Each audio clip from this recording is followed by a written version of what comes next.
Após as explosões na Praça dos Três Poderes, no intervalo de aproximadamente 20 segundos, o Supremo Tribunal Federal sobe o tom e avisa ao Congresso Nacional que não vai tolerar nenhum debate sobre anistia. Ainda de Brasília, agora o repórter Pedro Nascimento tem as informações. Ô Pedro, foram vários os telefonemas, para os líderes mais importantes da Câmara e do Senado. Bom dia para você.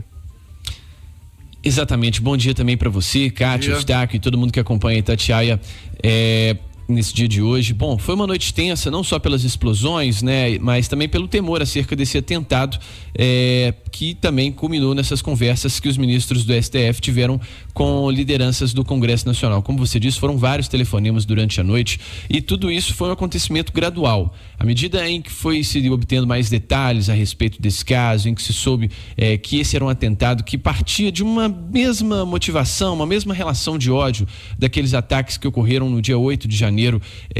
contra o Supremo Tribunal Federal, mas também contra as outras instituições, no caso a Presidência da República no Palácio do Planalto e o Legislativo no Congresso Nacional. Mas à medida em que se soube que esses casos tinham uma certa relação, partiam desse mesmo princípio de um ódio ao STF, de pessoas que tentavam, de certa forma, atrapalhar ali o trabalho do STF, houve essa subida de tom e os ministros então começaram uma série de ligações. Foram algumas lideranças do Congresso Nacional que tiveram esse contato com ministros do STF, que receberam o seguinte recado, de que não será tolerado nenhum debate a respeito de anistia. Isso porque nos últimos dias, antes de o presidente da Câmara dos Deputados, Arthur Lira,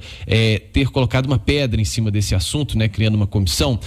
havia um debate que já estava avançando, de que alguns presos, de repente, daqueles que estavam envolvidos nesse caso do 8 de janeiro, poderiam ter uma pena reduzida, penas alternativas ou algum certo tipo de perdão que partisse do Congresso Nacional. Isso dividia, claro, os ministros do Supremo Tribunal Federal. Havia ministros que sequer cogitavam esse debate, outros que, claro, estavam abertos ali à discussão, que tem esse tom mais político,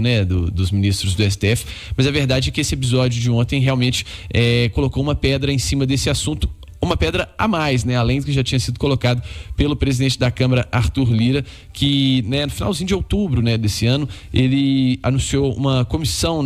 para poder tratar desse assunto. O projeto da anistia já estava pronto para ser votado na Comissão de Constituição e Justiça, mas deu alguns passos atrás. Agora uma comissão ainda precisa ser formada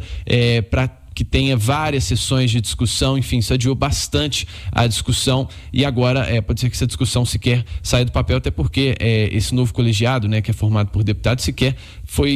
teve seus membros indicados, enfim, ainda está bem no início, mas já no início turbulento.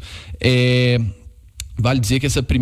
foram duas explosões, no intervalo de 20 segundos que ocorreram ali na porta do STF. O STF foi isolado após esse episódio. A primeira explosão aconteceu em um carro que estava estacionado no anexo à Câmara dos Deputados, em frente ao Supremo Tribunal Federal. E esse carro está em nome